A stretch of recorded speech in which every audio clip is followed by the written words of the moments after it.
5 நிமிடத்திற்கு மேல் என்னால் படிக்க முடியவில்லை. புத்தகத்தை எடுத்தால் சலிப்பாக இருக்கிறது. புத்தகத்தை எடுத்தால் கண்கள் மொபைலை தேடுகின்றன.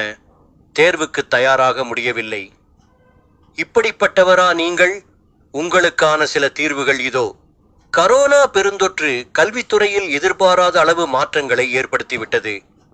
கரும்பலகையின் முன்மணி கணக்கில் இருந்த மாணவர்கள் இன்று கையடக்க கணினியின் முன் காத்திருக்கின்றனர்.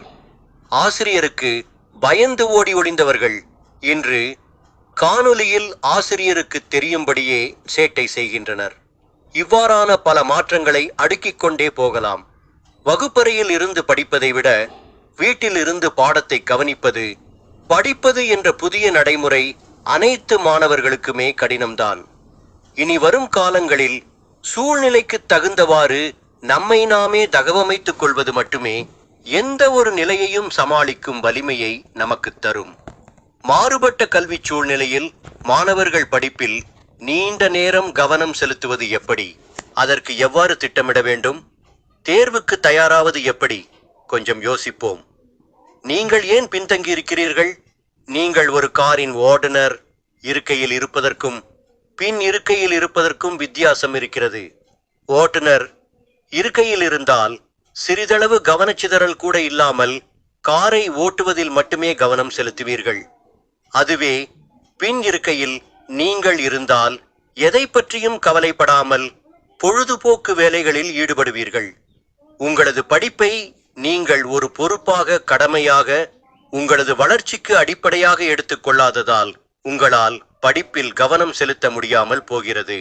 எனவே ஓட்டுநர் கவனம் சாலையில் இருப்பதைப் போல உங்களுடைய கவனம் படிப்பில் குவியற்றும். கவனச்சிதறல்களை எவ்வாறு சமாளிப்பது? படிப்பதை நீங்கள் ஒரு பொறுப்பாக எடுத்துக்கொள்ளும் போது அதில் கவனம் தானாக வந்துவிடும். அதையும் மீறி படிப்பில் கவனம் செலுத்த முடியவில்லையா? எனினும் கவனச்சிதறலை தவிர்க்க சில வழிகள். ஒரு நாளைக்கு 24 மணி நேரத்தில் எவ்வளவு மணி நேரத்தை சரியாக உபயோகிக்கிறோம் என்று கண்காணியுங்கள். இளைஞர்கள் ஒவ்வொரு நாளும் பல மணி நேரங்களை வீணாக்குவதாக தகவல்கள் தெரிவிக்கின்றன. அதில் ஒரு சில மணி நேரங்களே உங்கள் படிப்பில் சிறந்து விளங்க போதுமானது. இதற்காக நீங்கள் ஒரு பயிற்சி செய்ய வேண்டும். இது ஒரு 20 நிமிட பயிற்சி. ஒவ்வொரு நாளும் 20 நிமிடங்கள் இதற்காக செலவிட்டால் படிப்பில் கவனச்சிதறல் ஏற்படாது. இந்த பயிற்சிக்காக அமைதியான, யாரும் தொந்தரவு செய்யாத ஓர் அறையை தேர்வு செய்து கொள்ளுங்கள். உங்களுக்கு தேவையான உணவு, தண்ணீர் ஆகியவற்றை எடுத்துக்கொண்ட பிறகு பயிற்சியை தொடங்குங்கள்.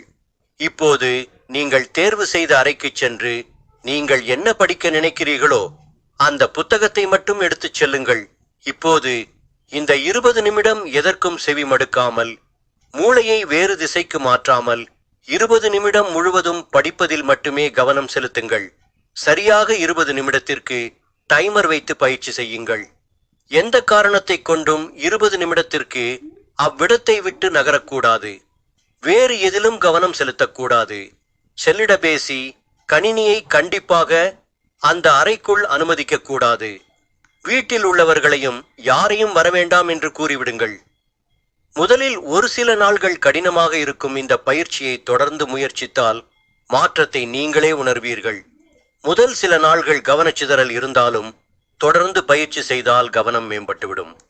மணிக்கணக்கில் மேலோட்டமாக படிப்பதை விட 20 நிமிடங்கள் ஆழமாக படிப்பது அதிக பலனை தரும் என்பது மறுக்க முடியாத உண்மை.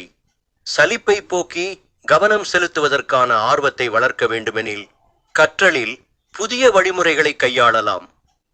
உங்களுக்கு பிடித்த பாடத்தை முதலில் தொடங்குங்கள்.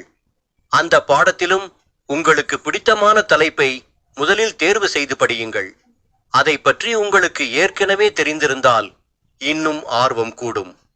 இல்லையெனில் அந்த பாடத்தலைப்பு குறித்த வீடியோ ஒன்றை பார்த்துவிட்டு அதனை பற்றி மேலோட்டமாக தெரிந்து கொண்டு புத்தகத்தை திறக்கலாம். இது உங்களை படிக்க தூண்டும். மேலும் பாடப்புத்தகங்களை அலங்கரித்துக் கொள்ளுங்கள். உங்களுக்கு பிடித்த படங்கள் கொண்ட அட்டைகளை வாங்கி புத்தகங்களை அழகாக வைத்திருங்கள். பல வண்ணங்களில் பேனாவை பயன்படுத்துங்கள். நீங்கள் படிக்கும் அறையை அழகாக வைத்திருங்கள்.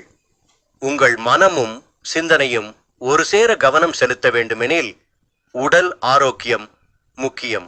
சத்தான உணவுகளை உட்கொள்ளுங்கள். அதிகம் தண்ணீர் அருந்துங்கள். நொறுக்குத் தீனிகள், துரித உணவுகளை தவிர்த்து காய்கறிகள், பழங்களை அதிகம் சாப்பிடுங்கள். உணவு குறைபாடு. சத்தில்லாத உணவுகளை சாப்பிடுதல் உடல் நலத்தை கெடுக்கும். உடல் நலம் கெட்டால் படிப்பில் கவனம் செலுத்த முடியாது. தூக்கம் என்பது மூளைக்கு கொடுக்கப்படும் உணவு. உங்கள் உடல் இயங்க பசிக்கும் போது சாப்பிடுவதைப் போல இரவு நேரத்தில் சரியாக தூங்க வேண்டும். 7 மணி நேர தூக்கத்தை உறுதி செய்து கொள்ளுங்கள். உங்களது கவனம் செலுத்தும் திறனை அதிகரிக்க காலையில் எழுந்தவுடன் சிறிது நேரம் உடற்பயிற்சி செய்யுங்கள். உடற்பயிற்சி இரத்த ஓட்டத்தை அதிகரிக்கிறது, மூளைக்கு ஆக்சிஜனை எடுத்துச் செல்கிறது. இதனால் கவனச்சிதறல் தவிர்க்கப்படுகிறது, நினைவாற்றல் அதிகரிக்கும். அதே போன்று சிறிது நேரம் தியானம் செய்தால் மனம் ஒரு நிலைப்படும். இது கவனம் செலுத்தும் திறனை அதிகரிக்கும். இலக்குகளுடன் தெளிவாக இருங்கள். சில நேரங்களில் நம்முடைய கவனம் சிதறுகிறது என்றால் இலக்கு சரியாக நிர்ணயிக்கப்படவில்லை என்று அர்த்தம். உங்களுக்கு ஏற்றபடி ஒரு சிறிய இலக்கேனும் நிர்ணயித்துக் கொள்ளுங்கள்.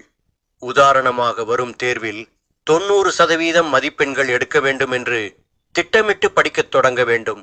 ஒரு பேப்பரில் அதை எழுதி உங்கள் அறையில் அடிக்கப்படி கண்ணில் படும்படி ஒட்டி வைத்துக் கொள்ளுங்கள். 4 அட்டவணையாக தயார் செய்து கொண்டு அதன்படி நடக்க வேண்டும். துணிவு, தன்னம்பிக்கை, விடாமுயற்சி இருந்தால் எவரொருவரும் சாதனை செய்ய முடியும். முயற்சி, பயிற்சி வாழ்வில் வெற்றி. இந்த பதிவு பிடித்திருந்தால் லைக் செய்யுங்க, கமெண்ட் செய்யுங்க, நம்ம பியூசுரா டிவிக்கு சப்ஸ்கிரைப் செய்யுங்க. நன்றி, வணக்கம்.